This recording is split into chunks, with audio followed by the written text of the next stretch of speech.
দেখেন আমার সবজি ক্ষেতের কি অবস্থা। আসলে যত্ন না নিতে পারলে সব কিছুরই এরকমই হয়। ব্যস্ততার কারণে একটু যত্ন না নেওয়ার কারণে দেখেন আমার সবজি ক্ষেতের অবস্থাটা কি হয়ে গেছে, একেবারে বেহাল অবস্থা।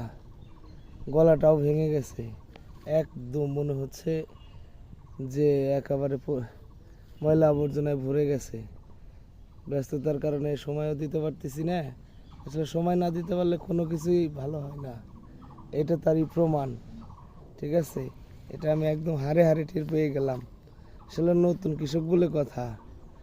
আশা করি আপনারা সবজি লাগাবেন এবং সঠিক মতো সময় মতো পরিচর্যা করবেন। পরিচর্যা না করলে ভালো হবে না। এই যে দেখেন আমার পেঁয়াজের অবস্থা কি, একদমই শেষ হয়ে গেছে সব পেঁয়াজ। কত কষ্টই না করছিলাম। আশা করি সবাই একটু পরিচর্যা করবেন। ভালো থাকবেন সবাই।